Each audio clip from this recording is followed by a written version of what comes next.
भाई और किसी कंट्री का स्कैम बताओ, कुछ चटक स्कैम हो रहा हो किसी कंट्री का। स्कैम्स भाई हर देश में अलग अलग तरह के स्कैम है, छोटे से लेके बड़े स्कैम्स सारे हैं। पर मैंने ये देखा है जो जगह मतलब ज़्यादा टूरिस्टी है वहाँ पे इस तरह के स्कैम होते हैं कि भाई टूरिस्ट से ज़्यादा पैसे लूटे जाए। जैसे इजिप्ट हो गया, पिरामिड्स के लिए वहाँ पे सारे आते हैं, तो लोग सोचते हैं कि भाई वैसे इतने ज़्यादा अमीर नहीं है वहाँ के लोकल्स, सोचते हैं कि भाई हर आदमी जो भी है वो एक वॉकिंग एटीएम है, इनसे जितने पैसे ले इसको ले लो। कैमल राइड पे बिठा के दूर ले जाएंगे, फिर बोलेंगे पैसे दो। ये छोटे मोटे स्कैम्स है। इसके अलावा जैसे अफ्रीका की थोड़ी और देशों की बात करें, वहाँ पे अलग तरह के स्कैम है। अफ्रीका में जैसे स्कैम्स है ज़्यादा, फ़ोन चोरी कर लिया, पासपोर्ट चोरी कर लिया। मैं इथोपिया में था, तो मेरी सबसे पहले जो मेरे साथ कभी स्कैम हुआ यही हुआ था, और मैंने वीडियो भी डाली थी बहुत साल पहले, लेकिन तब पता नहीं था, ना इतना बताना आता था, तो मैंने वीडियो में ठीक से बता नहीं पाया। मेरे साथ हुआ था। इथोपिया दरअसल ईस्टर्न अफ्रीका में एक कंट्री है, कैपिटल सिटी उसकी एडिस अबाबा है। वहाँ पे क्या करते हैं कि टूरिस्ट का फ़ोन और पासपोर्ट चुराए जाते हैं। मतलब आप सड़क पे बाहर निकले हो तो मोस्ट लाइकली आपका पासपोर्ट और फ़ोन चोरी होएगा ही होएगा, और आपको पता भी नहीं चलेगा वो कैसे चुरा लेते। इतने प्रोफेशनल हैं भाई वो बंदे। अच्छा जी। हाँ, मतलब मेरा एक साथ क्या किस्सा हुआ, रात को मैं चल रहा था, लकीली मेरा पासपोर्ट नहीं था जेब में। नहीं, वो पासपोर्ट चुराते, फ़ोन चुराते, फिर आप सोचोगे मेरा फ़ोन चोरी हो गया, आप किसी का फ़ोन लेके अपने फ़ोन पे कॉल करोगे, वहाँ से वो कॉल उठाएंगे, बोलेंगे हाँ आपका फ़ोन हमारे पास है, आपका पासपोर्ट भी हमारे पास है, फ़ोन के इतने डॉलर, पासपोर्ट के $500 या जो भी वो पैसे मांगते हैं, फिर 50-60-70 हज़ार रुपये, लाख रुपये इंडिया के। क्योंकि फंस के खड़ा हो जाए आदमी बिना पासपोर्ट के, मजबूरी में फ़ोन के, तो आदमी दे भी देता है। आपने दिए फिर? नहीं, वही तो हुआ, तो मैं रात को चलने लग रहा। लकीली वो ना उस ट्रिप पे मैंने यूट्यूब जर्नी अपनी शुरू करी थी, तो मेरे साथ मेरे दो भाई गए थे, एक मामा का लड़का, एक चाचा का लड़का। मामा वाला लड़का मेरा तगड़ा सा है, और उसको हालांकि मैंने बताया भी नहीं था कि हम कहाँ जा रहे हैं, उसे बस यूँ बोला था फॉरेन जा रहे हैं। वो सोच रहा था जाते ही कि भी कहीं बिकनी विकनी में लड़कियां दिखेगी, बीचीज होंगे, गोरे लोग दिखेंगे। इथोपिया एयरपोर्ट पे बाहर लैंड होते ही उसने कुछ रिसर्च नहीं करी, तो वो उन लोगों को देख के, अब हमारे मन में तो ये कि हर काला आदमी कोई चोरो चक्का है, अपने इंडिया का माइंडसेट। वो सारे ब्लैक्स आए बाहर एयरपोर्ट भाई में। लेकिन जब आप इथोपिया जा रहे थे आपको मालूम थोड़ी होगी इतनी इजीली, मतलब इतना आम है यहाँ पे चोरी होना फोन वगैरह? हाँ, तब नहीं बता, टाइम नहीं मालूम होगा ना नहीं आपको? बता था, वो तो वहां जाके ही हुआ। हाँ। तो बस वो बाहर निकलती, उसने वो काले लोग देखे एयरपोर्ट के बाहर, तो वो उन पे चीख रहा है, इनको शर्म नहीं आती, जुग्गी वालों को एयरपोर्ट के बाहर आके रहने लग रहे। वो भाई कह रहे, अब मैं उसे क्या बताऊं, वो मेरे को ही गुस्सा देसी करे। बालक तो ऐसी रहे यार, सीधा सीधा। अब मैं उसे बता दूं भैया सारे ऐसे, तो मेरे पे गुस्सा करे। मैंने थोड़ी देर और कंट्रोल करा, फिर बोला कि यार वो बीच बीच बड़ी बिल्डिंग कहाँ छुपी हुई है, दिख नहीं रही।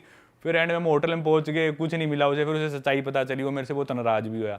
फिर मेरा बाद में फ़ोन चोरी हो गया, तो वो बहुत फ्रस्ट्रेटेड था कि भाई मेरे को कहाँ लिया और मेरे साथ ये क्या होने लग रहा है, ऊपर से फ़ोन भी चोरी हो गया ऐसी जगह आगे। मैं सड़क पे चल रहा, रात के 11 बजे का टाइम, मेरे वो दो भाई साथ थे, और 2 सब्सक्राइबर मिल गए मेरे को। कुदरती नया ही चैनल बनाया था, फिर भी 2 सब्सक्राइबर मिल गए, जयपुर के थे वो। भाई पता भी नहीं चला, एक वहाँ पे ना दुकान थी, उस दुकान में क्या करते हैं, गाय का कच्चा मांस खाते हो। एक बड़ी सी दुकान, और उसमें गाय लटका रखी, बिल्कुल कच्चा मांस उसका वो खा रहे, और दूर से वो ऐसे दिख रही है मेरे को।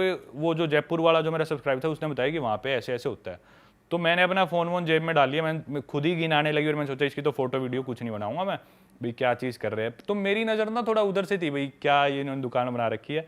पर उससे हम इग्नोर करके फिर मैं चलने लगा। मेरे पास एक आदमी आया, एक ट्रे सी लेगा, उसमें टिश्यू पेपर वगैरह थे, मेरे नज़दीक आके बोला कि भी ये चाहिए कुछ। मैंने उसे दूर से ही कर दिया, नहीं नहीं चाहिए।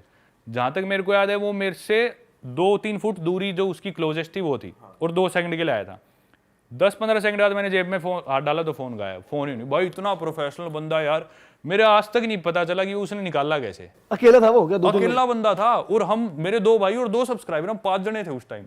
अकेले की इतनी हिम्मत, रात के 11 बजे आए। वहां पे वो बोलते हैं कि अंधेरा होए बाद सड़क पे निकलो ही मत, ये रूल है अफ्रीका का, मोस्टली कंट्रीज का। निकल रहे तो आप बेवकूफ हो। हमने सोचा हम लड़के हैं, 5 लड़के हैं, 5 जवान है, हमें कौन क्या कहेगा। आया वो अकेला ही निकाल के ले गया, पता भी नहीं चला। उसी टाइम भाई उसमें से एक के पास आईफोन था, तो फाइंड माई आईफोन में देखा भाई मेरा फ़ोन कितनी दूर है। तो हमने, एक के पास गाड़ी थी जयपुर वाले के पास, उसकी गाड़ी में बैठे वो लोकेशन ट्रैक करी, हम उस जगह पहुंच गए। रात को 12-12:30 बज गए। अब भाई वो जगह इतनी खतरनाक, रात को सन्नाटा, सारे दारू पिए हुए लोग, अफ्रीका वैसी सब खतरनाक इलाका। तो मेरे मामा का लड़का परेशान था, तो ना फ़ोन की लोकेशन आके वो उसमें रिंग करने का ऑप्शन होता है कि हाँ, वो फिर बीप करता है कंटिन्यूअस करता है वो बहुत तेज। तो लोकेशन के पास आ गई, और हमने सोचा बीप कर देते हैं। बीप करा, कुछ सुनाई नहीं दिया। तो एक आदमी गुजरने लग रहा था दारू पी के, तो मेरे मामा के लड़के को मैं बोला शायद इसके पास है। मैंने बस शायद ही बोला था भाई, उसने जाके पकड़ी, उसको मारना शुरू कर दिया। वो पिटा भाई बहुत फुल कुछ कर दिया भाई। हाँ, उन्हीं के इलाके में। और भाई एक आदमी दारू पी रहा, उसे पीटना शुरू कर दिया उसने। भाई वहाँ भीड़ सी इकट्ठी होगी ऐसे ऐसे। फिर एक लेडी आई, उस लेडी पे हमने थोड़ा ट्रस्ट करा, क्योंकि उसके हाथ में बच्चा था। हमने सोचा क्यों झूठ बोलेगी। तो ये बोली तुम्हारा फ़ोन चोरी हुआ होगा। हम बोले हाँ ना, वो इंग्लिश नहीं आती बिल्कुल भी, इशारों में जो बात हुई। तो बोली अंदर एक गली है, उस गली में जाओ, वहाँ पे रहते हैं वो जो जिन्होंने चुराया होगा। अब रात को हम गए, बिल्कुल सुनसान गलियों में घुस गए। अब उनका इलाका और मेन रोड से बहुत दूर है, हम बिल्कुल गलियों में, और हमें पता था भाई हो सकता है हम यहाँ से वापस ही ना लौट पाए, ऐसा इलाका। भाई घुसे, एक कमरा सा था, अंदर से शोर आ रहा था, तो हमने सोचा इधर जाके लोगों से पूछते हैं। उस कमरे में हम घुसे तो 8-9 लड़के, जवान लड़की, दारू पी रखी, दारू पी रहे और वो स्नूकर खेल रहे, और सबके हाथ में भाई आईफोन, सैमसंग गैलेक्सी।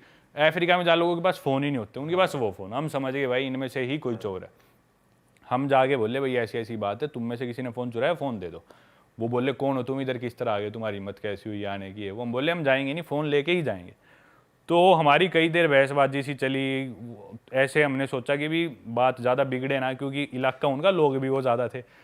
तो पर हमने फिर भी यूँ था फ़ोन तो लेना ही लेना है, क्योंकि फ़ोन में मेरी सारी फ़ोटोज़ उस ट्रिप की, और मेरे पास फ़ोन अच्छा था, आईफोन था, तो उन भाइयों की मैंने खींच रखी, उनको भी अपनी सारा कंटेंट है उसमें जो रिकॉर्ड किया है। सारे कॉन्टैक्ट्स उसमें, ना कुछ उसमें वो कर रखा था ऑनलाइन अपलोड या बैकअप। फिर भाई एक जयपुर वाला लड़का स्मार्ट था। इथोपिया में सिर्फ एक ही कंपनी है, जैसे अपने तो एयरटेल, जियो, वोडाफोन, वहाँ पे सिर्फ इथियो टेलीकॉम कंपनी है, और आपका मोबाइल नंबर आपकी नेशनल आईडी से रजिस्टर्ड है। मतलब आपको किसी का मोबाइल नंबर पता चल गया तो आपको उसका आधार नंबर पता है। तो हर आदमी के पास एक ही नंबर होगा और कोई दूसरा ऑपरेटर है ही नहीं, तो एक ही नंबर होता था। तो उसने ना, जो एक आदमी उनमें से दारू पी रखी थी, उन गैंग में से बोला कि भी हमारे पास नहीं है। तो जयपुर वाला बोला 1 सेकंड में कॉल करके ट्राई कर लेता हूँ, अगर इधर नहीं बचता तो हम चले जाएंगे। वो बोला हाँ आप कॉल कर लो। तो उसने क्या करा, उसने अपने खुद के फ़ोन पे कॉल कर ली, और उसका फ़ोन वो गाड़ी में छोड़ गया था, क्योंकि पता था यहाँ लेके जाएंगे तो हमारे भी जाएंगे, तो सब छोड़ के हम गाड़ी में गए थे।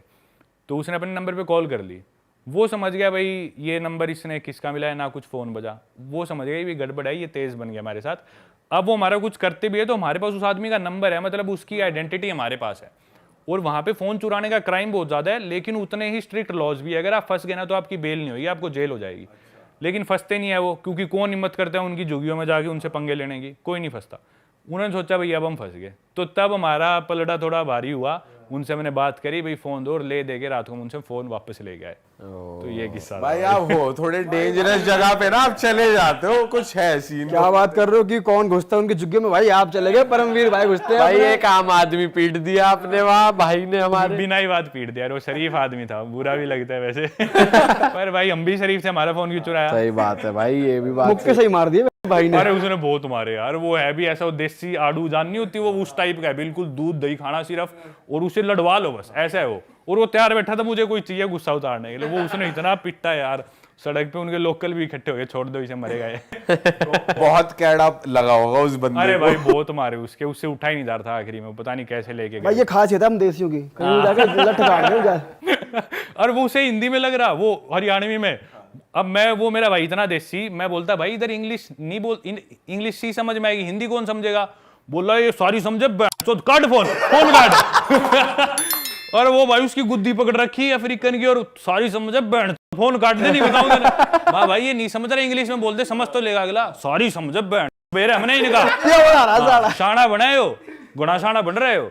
और भाई उसके एक बात बोल ले हरियाणवी में, एक मुक्का, एक गाड़ी पे एक। अरे वाह, आपने ये वीडियो यहाँ तक देख ली भाई, तुमने हमारी मेहनत सफल कर दिया। तुम ही लोग हो असली रियल हिट। और अगर आपको बहुत मजा आ रहा है ऐसी क्लिप्स में, ऐसी वीडियोस में, तो फटाफट जाइए प्लेलिस्ट पे, बिंज वॉच कीजिए, सारी वीडियोस देख डालो और मौज काटो। That is it. हम मिलेंगे नए पॉडकास्ट में, नए क्लिप में। Till then bye bye, see you, take care, do subscribe.